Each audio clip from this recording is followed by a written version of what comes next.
My name is Luke, for those that have never seen my face before, and my colleague Natasha is also on the call too. We're both looking after your account. So whether you looking after sort of Middle East and Africa, that will be my colleague Natasha, and for anywhere else around the world, you've most likely seen my face.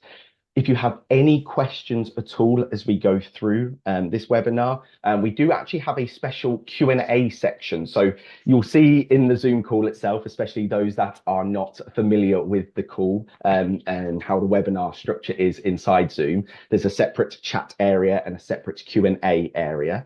If you have any specific questions as we go through how to set up your account and refresh your account for the new academic year, please do access the question and answer section and input your question there. At the end of the webinar, my colleague Natasha will read out all of the questions that are listed in the Q&A, and I'll try to go through as many as I can in this webinar. If I am unable to answer your question, we'll make sure we will try to record that and get back to you directly to answer these questions. So please, for any specific questions, use the question and answer area. But for any sort of comments, again, you use the chat. And again, great to see where everyone is from this morning today.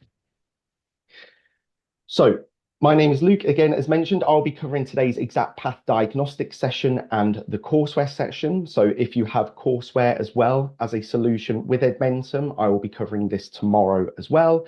And for those that have NWEA integration, so for example, if you have a multi-assessment, Natasha will be hosting that webinar on Wednesday, as well as a Study Island webinar on Thursday as well. So between the both of us, we're covering our back to school webinars. And again, if you have any questions, even following today's webinar, please contact your specialist directly following this. So what will we be covering today in this Back to School 1 for Exact Path Diagnostic? We'll be going through a general program overview of what you need to do and the steps that need to take place. So there are 3 main steps to update your account. We'll be covering some best practices as well for implementation. Many people on the call today have used Exact Path previously. This is not your first year using the platform. So I'll try to include as many best practices as possible in terms of making sure your account is ready to go. As mentioned, we'll have an interactive Q&A session. So any questions following this meeting, we'll cover that at the end, and I'll try and answer as many as I can. And then I'll add in some closing remarks to make sure you're best prepared leading into the new year. So let me go straight into sort of how this looks like. I've mentioned before that there are going to be 3 main sort of areas that you need to do to update your account. So this is why this particular webinar is more sort of leaning towards being more from the administrative point of view. So those on the call, if you are an administrator within your school's account, you will be able to do a lot of the elements which I will be discussing today. If you are not an administrator, again, this is maybe good for your visibility, but please do be aware when you're logging in through your own personal account, you may be unable to do some of the steps. So please do bear that in mind. Though you will see at the bottom of this, I will be covering some sort of teacher level admin as well, such as class management. But for the majority of this will be more focused towards the administrators itself. And then lastly, we've had some really exciting new updates, you'll see at the bottom, and I'll definitely try to highlight these as best as I can, especially in the lead up. It's great when there's data in the platform for some of these updates, but also there's non-related data ones, which can really sort of start your impact within the account itself. So let me go into the platform itself. So let me just go into the platform. Let me reshare my screen. And I will start by going through the 3 main areas that you will need to do in order to set up your account. So the first step, which I'll be covering today as an administrator, and especially if you've done none of this over the summer break, is to go through the administration center, which you'll find right at the very top of the screen. Okay, so right at the very top, you click on administration center. And then from here, this is where you'll be able to edit your roster list. You'll be able to update your users. So this is step 1. You can do this in 2 different ways. You can do this one at a time. So on this particular screen, you can go into users and manage, where you'll be able to see all of your users in the account. I'm using a demonstration one for today's purposes. And from here, if you want to deactivate any users, you simply find their name, go to actions, and go to deactivate user. Now, yes, you will see the option underneath this, delete user, but if the user in question has used the account, maybe done some learning path work or completed a diagnostic assessment, you will be unable to delete them because data is already found within that user. So I would highly recommend deactivating them. This will not make sure they take up one of your licenses. And also, again, they will not be able to log in once you've deactivated them. And the same goes for any teachers or administrators that you also want to deactivate them as well. Now, please do not worry. You can do this in a much more bulk setting. You can do this more than clicking in through one at a time. So the second variation on updating your account is from this particular screen. I typically go for the largest items per page. So in this case, I'll go to 500. And then right at the very top, you can then go into click the top left-hand box. So every single user is selected. And then at this particular point, I will click export. From here, now that I've selected all of the users and clicked export, it will now translate this into a CSV file in Microsoft Excel, which you'll now see very, very shortly. Like this. Okay, so this is what it would look like using those steps that I have covered in this session. Now, you'll see lots of different headings. Please do not change this. Even if you are not using some of these particular fields, it's okay. Please just leave the very top line there as it is. But then everything else underneath, you can make adaptations as and where applicable itself.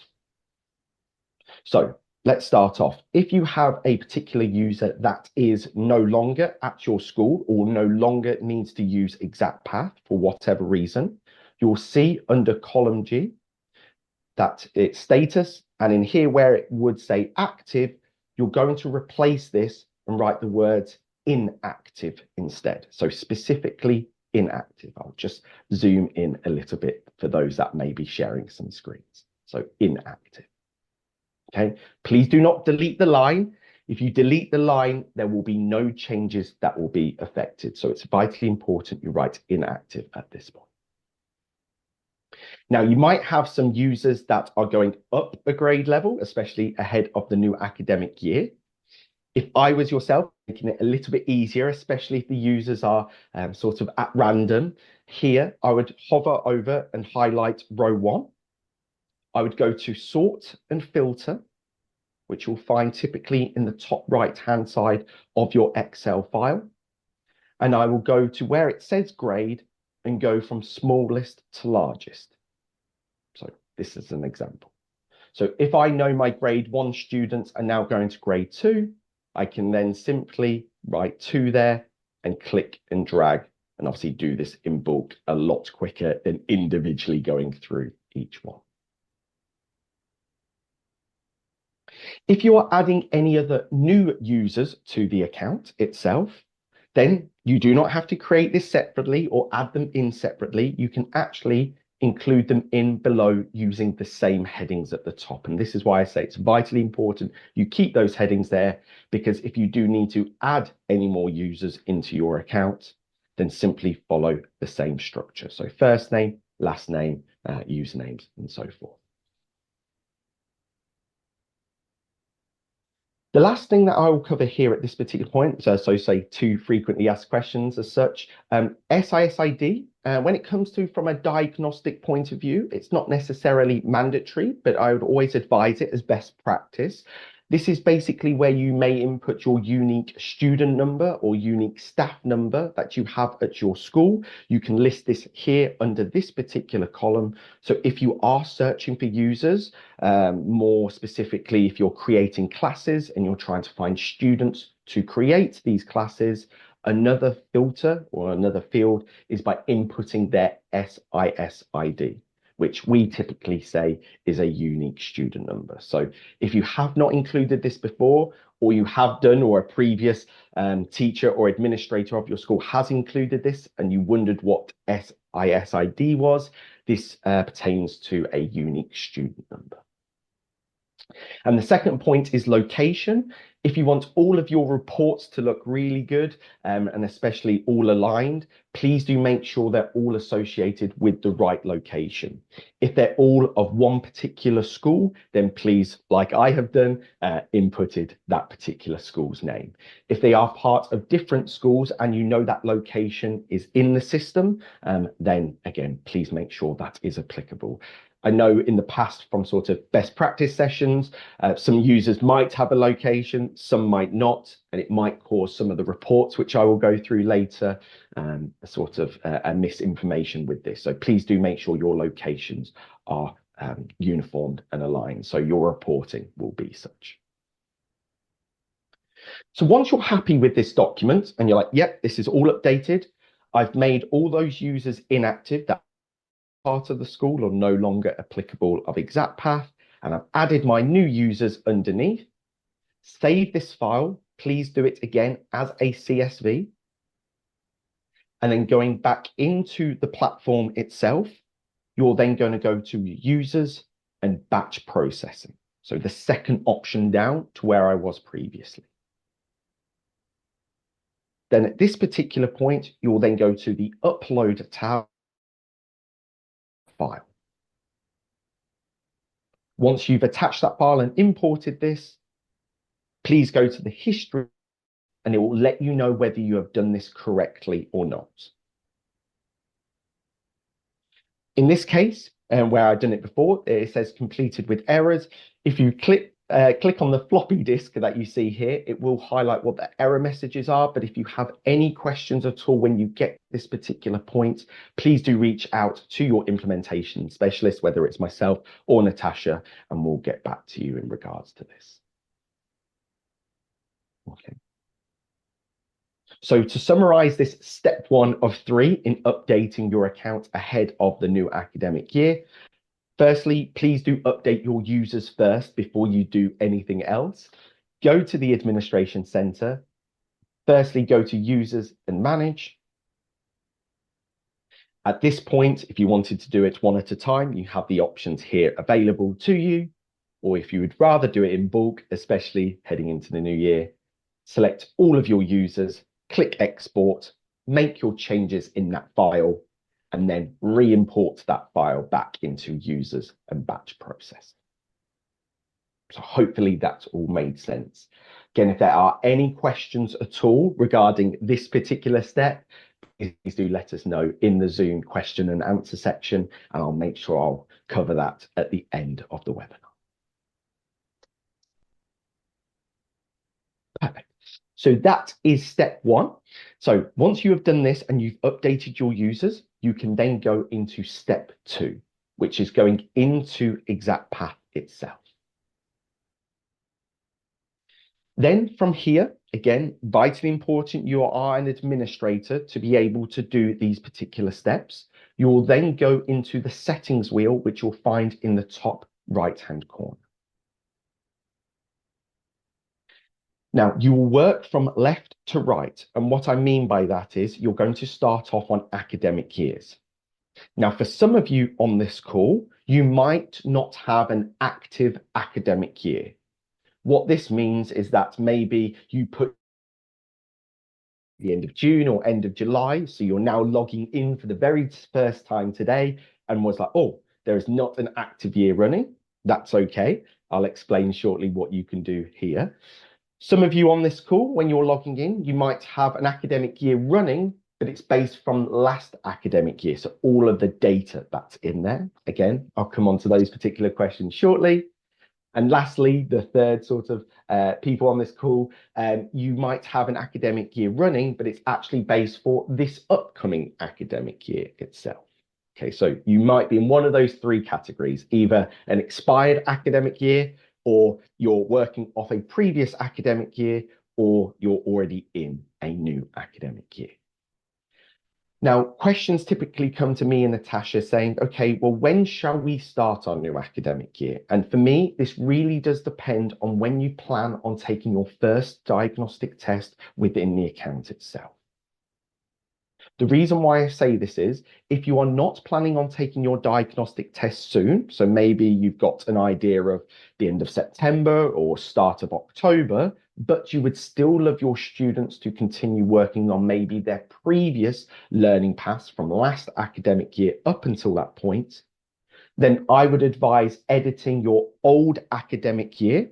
So in this case, this is due to expire on the 15th of August. I would edit this right up until the point I'm planning on taking my new diagnostic test for the new academic year. So if I'm not planning on taking this until the 29th of September, I may be moving my old academic year until the 26th of September. The reason why I would do this is that this means that students can still access their previous learning paths right up until you plan on then taking your new diagnostic test. The reason why you do not or you may not want to start your new academic year too early in advance, but you're not planning on taking your diagnostic not until October, is that students may not have a learning path during that interim period or may receive an on-grade level learning path depending on your settings within the account itself. So although you want to be, this is my academic year of your school and you want to keep it in line with what you have this, how you have it in exact path, please do bear in mind with the content you're due to receive or are given to your students in this case. If you're planning on taking your diagnostic soon, then yes, set up your new academic years, which I'll go through shortly. But if you're not planning on taking this soon, so again, in September or in October, then I'd advise maybe extending your end date of your old academic year. So let me click cancel there. Now, let's go now with the demonstration of, no, I want to start my new diagnostics and I want to start it at the end of August. So that's fine. If this is happening to my particular demonstration school now, I would actually leave this the way it is at the moment, and I would create a new academic year. So you can see that option in the top right. Once you've selected this, you can then decide what academic year this is, and you can then define your start and end dates. So for example, I may want my start date to be the 18th, and then my end date, I will tentatively put this at the end of July. This means then, once saving this particular screen, I have my old academic year running right up until this Friday, and my new academic year starts on Monday. Okay, we'll come on to test windows shortly, but hopefully that's made sense in regards to when you might want to edit your academic years and when you may want to start your new. On this, and you may as well go through this whilst here, especially as you're updating your account, obviously reconfirm your standards mastery in terms of your standard setup. And if you do have standards mastery within your exact path account, then please find this within here. If you do not know what standards mastery is and you're interested, again, please do ask questions away. I'll try to answer these a little bit later, but we'll get you in touch with either our sales team or me and Natasha will give you a quick sort of idea of what this is. And then lastly, we've got our auto-generate learning path. This is what I was referring to, that if you are setting up your new academic years, but you're not planning on taking your diagnostic for a little while, but you still want to give them a learning path, this is the option here of an auto-generate learning. So once you've set up your academic years, you can then go over to test windows. Please make sure that you are highlighting the right academic year. So if you are setting up your new academic year dates, you're then clicking into this in the top right, and you can now create your test windows at this point. So from here, you can do up to 4 within an academic year itself. So once you're in a new academic year, you can have a fresh 4 test windows to create. Typically, as part of best practice, we see a lot of schools doing at least 2, if not 3 diagnostics across an academic year. Reason for this is that you can pinpoint and track growth within students, and also that their learning paths are always being updated with the latest information and the latest knowledge based on student responses. So, for example, we're seeing a lot more schools now take their first diagnostic around September, then their second one around December or January, depending on where your winter break lies, and then your third diagnostic around sort of the April, May period.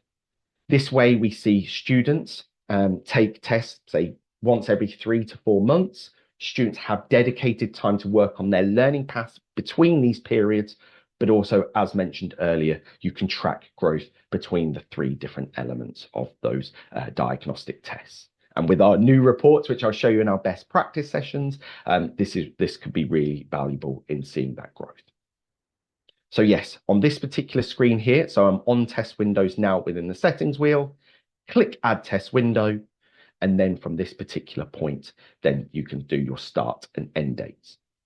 They do not have to be a certain time period. Your test windows do not have to be a week long or a 2-week long period. You can make this as long as you would like, or as long as you feel the students will need in order to complete the diagnostic test.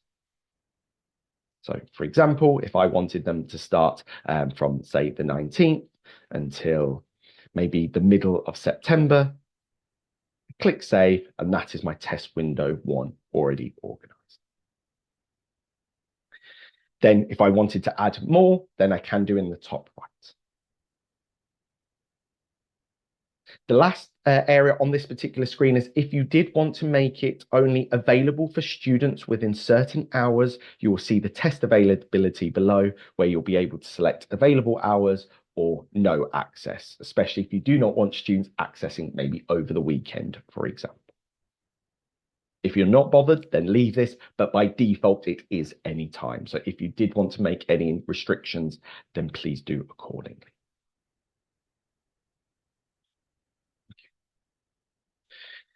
So that's really sort of the main step 2 as such. So step 1 was updating your users. Step 2 is making sure you have your academic years set up and that your test windows are created as well. Again, these will all be different for every one of you on this call. You'll have probably an idea already of when you would like your students to complete the diagnostics. But again, please do make sure you get this completed as soon as possible. So obviously diagnostics can be given to students.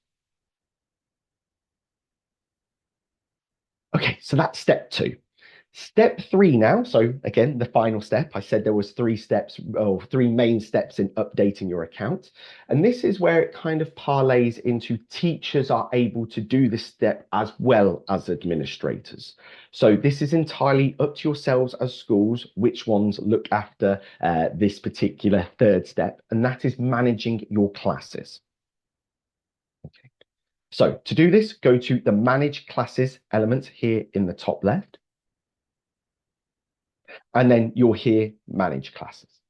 Then at this particular point, if you are an administrator, where it says I am, which is me logged in, you can here on this particular screen, click into All Instructors, and you'll be able to see all of the classes that are already in the system.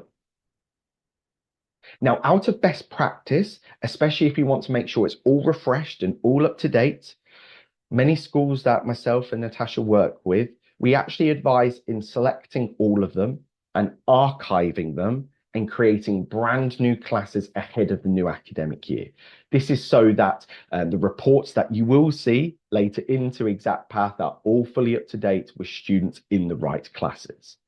In the past, we've come across some schools where they may have some old classes and new classes, and it's hard to differentiate between which teachers are looking after which particular students. So unless you are like this, where you might have not that many accounts, so you are able to edit them, I may advise, again, as part of best practice on this webinar today, is in archiving all of them. So selecting all on the left-hand side and clicking the archive button in the top right. This will not delete any student data, and I must stress this. This is purely from visual reasons for teachers in order to see the reports in the account. So you will not affect student data if you do delete or archive any classes. So once you've decided what you want to do with your existing classes, to create a new one, simply click the Create a Class button in the top right and simply fill out the form.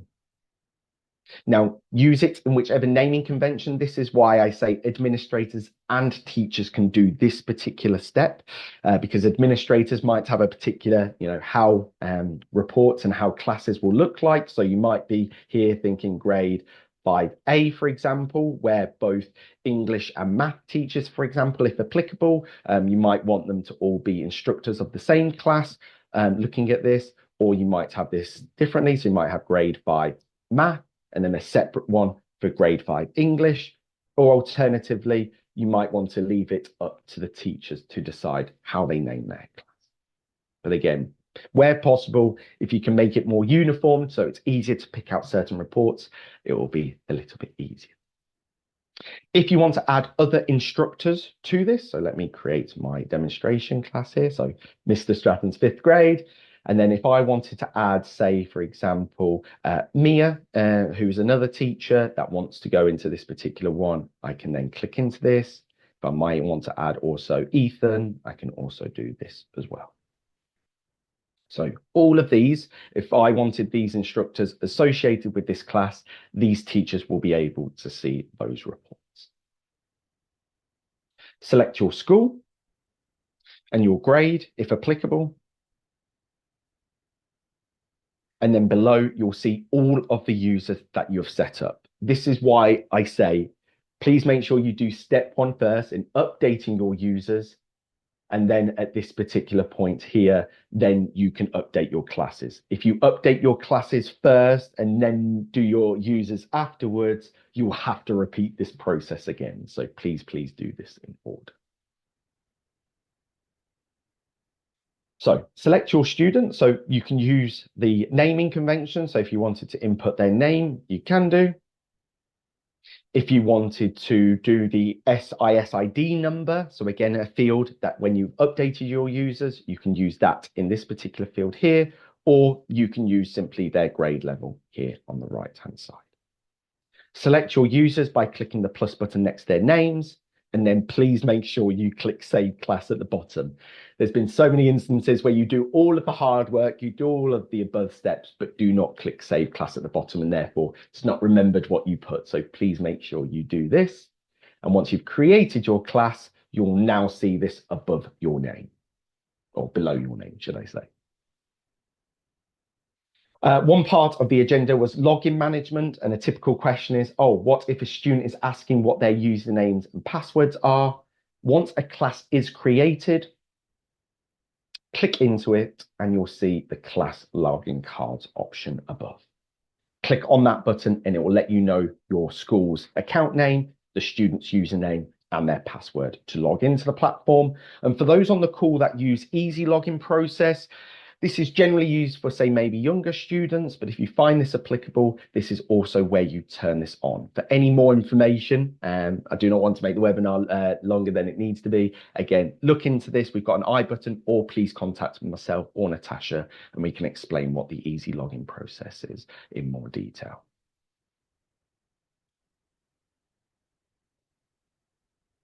So once you've created your classes then, and the last sort of area which I'll kind of go into today before talking about best practice and our summer updates, is once you've created your class, you can then check to see about in regards to diagnostic scheduling.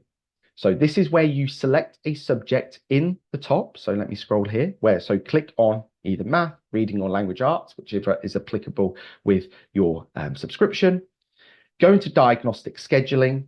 And this is where you can click your academic years, your test windows that you've created, maybe a class that you have created. And we can see here at this point in time, that 5th grade class that I've created with those 3 students, with those testing window dates starting from next Tuesday, they are not currently scheduled. Therefore, me as either the class teacher or the administrator would need to either individually select them or the select all button and click schedule in the top right. This will make sure that from, in this case, Tuesday the 19th of August, these students will receive, in this case, the math diagnostic assessment.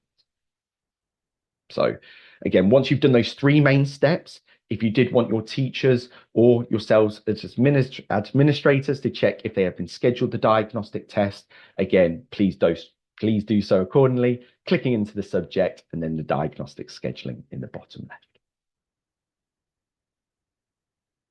Okay. So hopefully that's all made sense. Hopefully it's not been overwhelming. Again, I really want to highlight the three main steps: updating your users, updating your academic years and test windows, and updating your classes. These are the main three elements. Now, for the last sort of, say, 10 or so minutes, well, and again, this is, again, another call out. I can see Natasha in the chat as well. If there are any questions at all, please do input these in so we can cover them at the end of the webinar. So as our last sort of point, going through sort of best practice and our school updates, before I transition quickly back into the presentation itself and showing some of these off, I know a lot of schools use this, so I apologize if you already know this watching this webinar at the moment, but a lot of schools do our back to school challenges. So you can find this within My Classes and Challenges, so built within the platform itself. Here, then, you can select your class in the top right-hand corner and go to create a new challenge. Now, as I said, I've seen quite a few schools do this already, especially those experienced within Exact Path. So it'll be great to hear if some of you have used this. But at this particular point, you can name it. Again, it could be a back to school challenge. It could be the August challenge or September challenge. You can decide the date and what you want this to be applicable for your students. And why you might want to use this is a way of engagement within the platform. You'll see under selecting a metric to evaluate on, you've got the time spent on learning path activities.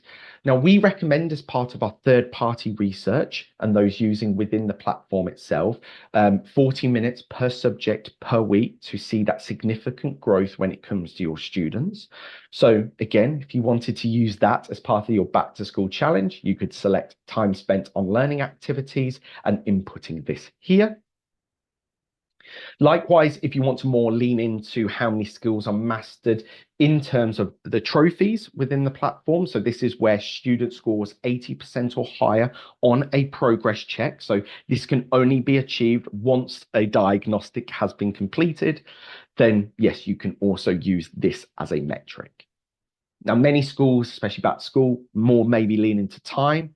So this will, again, start sort of that encouragement of using the platform. And then over time, if you wanted to do a winter challenge or a challenge going into the second semester as such, then if you wanted then lean into the trophies, you can do. But either way, you've got both options here. You can describe a description reward.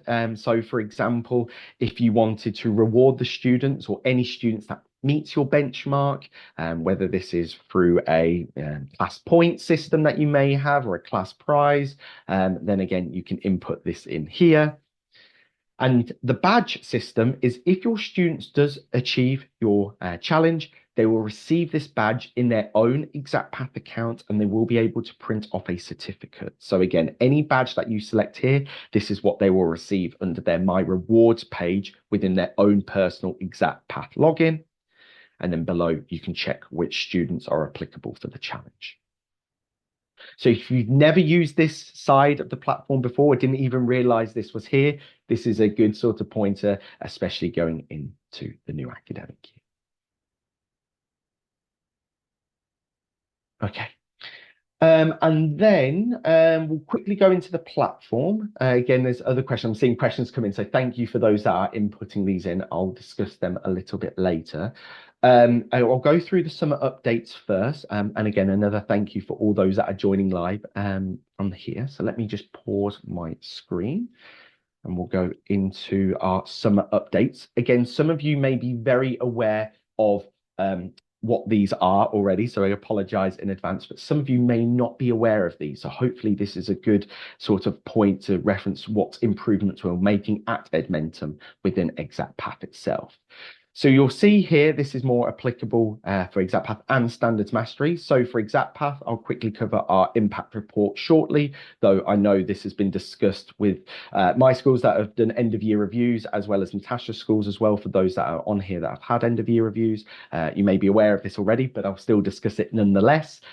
We've got some updates when it comes into our grade level proficiency reports, translation tools, new grade 6 to 8 curriculum areas. So we've got lots of new content for our middle school students within the platform, making sure they're aligned to curriculum state standards.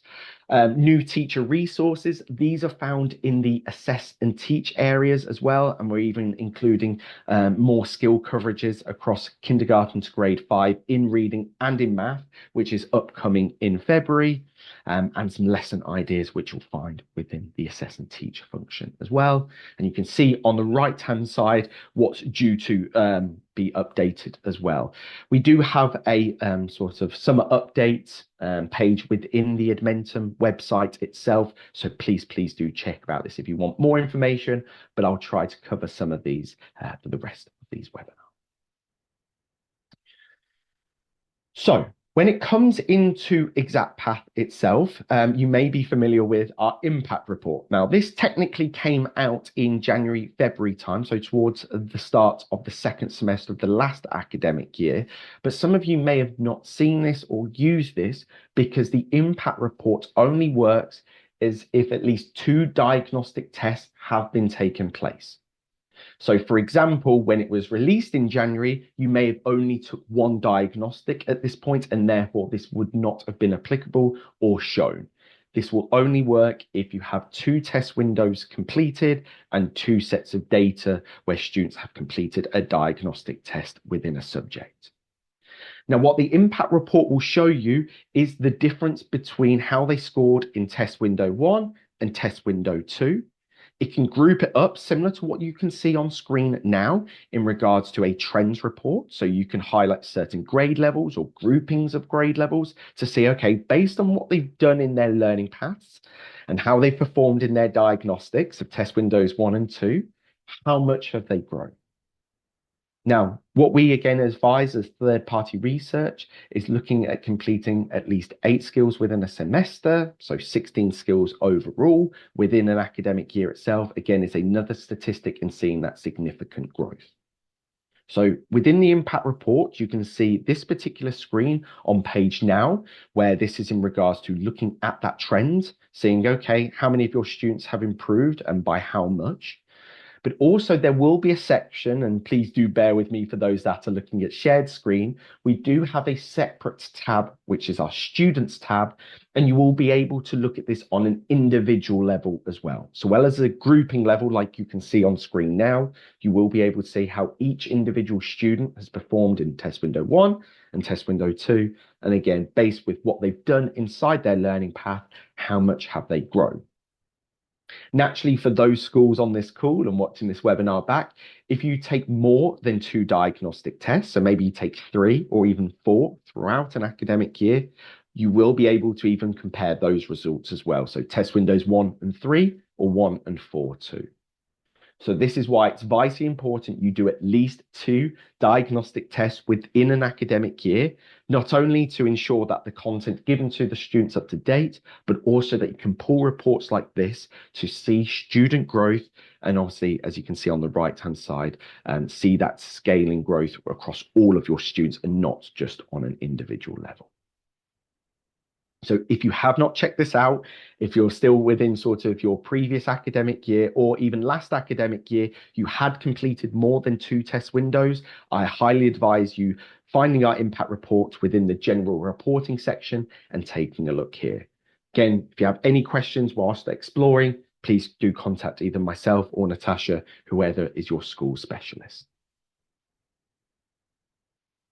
Now, some of you may have seen this but never used it because maybe last year was the first time you've ever used Exact Path, and that's our year-over-year diagnostic reporting. So, okay, might not be too applicable today, especially if you've only used it from last academic year. But as soon as you're starting to complete diagnostics for the upcoming academic year, this will become very applicable when you're looking at not only how students are performing within the year, but also how they performed over previous years to what they are now. So I won't go into this in too much detail, as again, some of you on this call may have only started using Exact Path for the first time last academic year. But if you know, and when you come across completing tests for this academic year, do check out our year-over-year reporting, as it will give you that really long-term viewpoint. To access this, you'll select your subject at the top, whether it's math, reading, or language arts. And next to class diagnostic results, you will see the option of year-over-year reports. One of our back to school updates is our translational multilingual learner supports. We've had a big overhaul on this, and we've started with those students within grades 6 to 12. So ready for back to school. This, what I'm speaking about now, is applicable for grades 6 to 12. On the horizon, you'll see in the bottom left, we are looking at those within kindergarten to grade 5. So in time, we'll hopefully go through to all grade levels applicable for Exact Path. But this particular report and what you'll see very shortly, especially for the back to school updates, are for those within grades 6 to 12. Now, what do I mean in terms of updates? As some of you may have been aware, we did maybe have a translation tool previously. This has definitely become a lot more native and intuitive itself. We have an increased bank of languages. I'll come on the next slide with how many languages we actually do have within the platform itself. And settings will still persist page to page without further selections itself. Text to speech. Now, this is becoming a lot more natural sounding as well. So some of you, if you have heard this before, maybe it was a bit more sort of monotonous when it came into how it was said, but now this is a lot more natural sounding. Again, hopefully appropriate to those that maybe not English is a native language for the students. This should hopefully help their immersion within the platform itself. So whether it's the speech quality of this natural sounding text to speech element or corresponding accents for translations as well. Word highlighting and tracking is improved for reading comprehension. Again, I'll come over to the large bank of languages offered shortly, and the customization of speed and voice as well. So again, if a student prefers text to speech to be a little bit slower or a different type of voice, again, some of these will be applicable too. So let me go through. This is now up to 75 languages that you can see on screen. Definitely a lot more and improved from previous years as well. For those that also have courseware and standards mastery, you'll see on the left-hand side as now, so full on-screen translation is available for courseware, Exact Path, grades 6 to 12, and standards mastery. But I must make it clear, translation will not be available in progress checks, benchmarking tests, or diagnostic tests itself. So this is more applicable to to learning path lessons and learning path practice sessions. Reason for this being is naturally we're supporting students on English language arts, English reading, and within mathematics itself. So we want to make sure at least the diagnostics and the tests itself, the progress checks, are within English itself. But when it comes to the translation element, this is more applicable to the lessons and the practice sessions to, again, at least bridge that gap and that immersion within the platform. But text to speech will be available in all of the above. So text to speech will be in progress checks, benchmarks, and diagnostics. With the setting continuing to be toggleable for the diagnostic. So you can choose whether you would want this or not. Without going into too much detail, to do this, this would be under manage classes. So where you set up your classes, there will be a classes settings area, and this is where you'll be able to do the text to speech toggle, as well as when you're scheduling the diagnostic test, there will be this option too. Okay, and the last update that I'll cover in today's session before wrapping up with any last questions and comments, you will see, and I know a lot of schools, especially ones that I've worked with, have been asking for the grade level proficiency. Previously, this was only from kindergarten to grade 8. From now available, this is now applicable from grades 9 to 12. So theoretically, if you were using the grade level proficiency tool when you're looking at results, this was telling whether your students was using whether they're working below grade level, approaching, meeting, or exceeding. This is now applicable for all grade levels, 9 to 12 inclusive as well. So this is a great update for those schools and those in this webinar that use ExactPath for all grade levels. Okay, so maybe, yeah, you guys saying that was the end of this sort of webinar. We'll cover question and answers now. So this is your last chance. If you have any questions or comments, please do let us know in that question and answer session. I know Natasha's already answered some already, which is grateful. If you have any questions at all following this webinar, whether you're watching this live or as a recording, those are our contact details on screen now. As a general rule of thumb, again, if you are a school based within Africa or within the Middle East, Natasha will be your specialist. So any questions when it comes into this. For anywhere else, sort of rest of the world, that will be falling under myself. So again, you'll find my contact details here. So thank you all for listening. If you do need to go, it's great to have you on board. But to cover some of the questions that's on the screen, and thank you again, Natasha, for already answering some of them live already. Ones that haven't yet, which I'll try to cover now live. One was asked about if the translation tool could be disabled so students are fully immersed within English itself. Does the translation not give inaccurate results in English? Finally, is a translation tool available? Okay, I might have just answered the last part of the question. I think you did. Yeah. Yeah. So for those that can't see it, because I'm not sure if those in the call can see the question, the last question was in regards to the translation tool being available in diagnostics, as we discussed it before, as I'll quickly go back on the screen. Let me do this now. There we go here.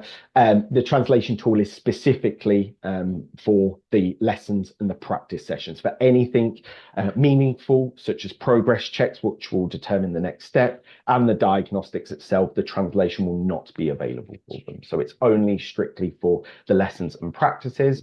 When it comes in terms of a disabled, there is not one at the moment in regards to this, but I can definitely do this as part of feedback within sort of our development team if you think that would be sort of helpful as a toggle. But as a general rule of thumb now, this is strictly for lessons and practices when it comes to the learning path. Everything else, this will not be available. Thank you.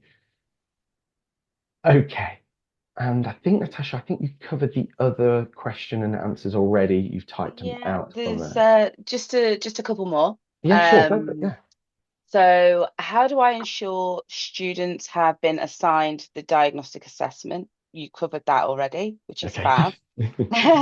Another one is our students really love competitions. Are there any other printable resources or certificates that we can use alongside the challenge badges?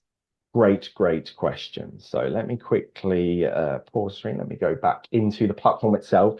So very good call out there. So thank you for that question. For those that are looking for more additional help when it comes to sort of motivating your students or rewarding your students, as well as also, may I add, if you have any sort of general questions about ExactPath, if you have not checked out our help center, please do. It is not a live chat, so please do not worry. Click on that sort of purple icon you see in the top right, and we have a variety in different resources, such as the back to school update. So if you wanted to learn more of what I've covered already in this webinar, you'll see that as your very first option. But the second option, if you've not accessed our learn and support area, which you'll find on that second option down, you'll have a lot of your helpful guides here in what I've covered also today.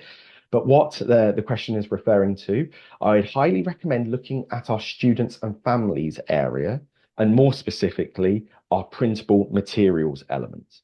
Now, in this particular area, we have a variety in different posters, game boards, certificates from a variety in different grade levels as well. So K to 2, 3 to 5, and suitable for any grade, which could be really helpful in sort of maximizing and motivating your students using the platform. As part of best practice, we see many schools use this in conjunction with those challenges section that I was talking about previously. So if you wanted to use a challenge tracker, again, to highlight which of your students have met those particular ones, we have them already in the platform. And maybe you want to award a certificate, whether it's they've mastered a really hard skill for them, or again, they've completed one of your challenges. This is an example of just one of the certificates, and they are all editable, which you can print and download and again award to your students.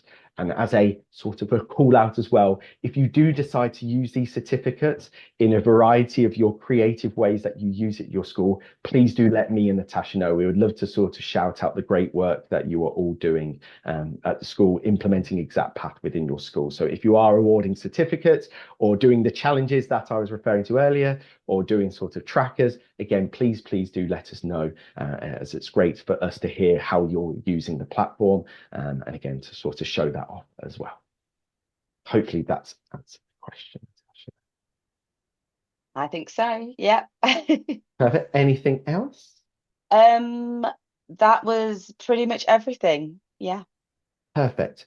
Well, again, thank you all for attending live. I know many of you are either still within your summer break or you've just started your new academic year itself. So I appreciate sort of taking the time for watching this particular webinar, whether it's live or as a recording. As a last point of call as well, if you've got any questions following today, please contact your specialist and we'll do our best to help. But apart from that, have a great rest of your day, and we look forward to working with your schools for the foreseeable future.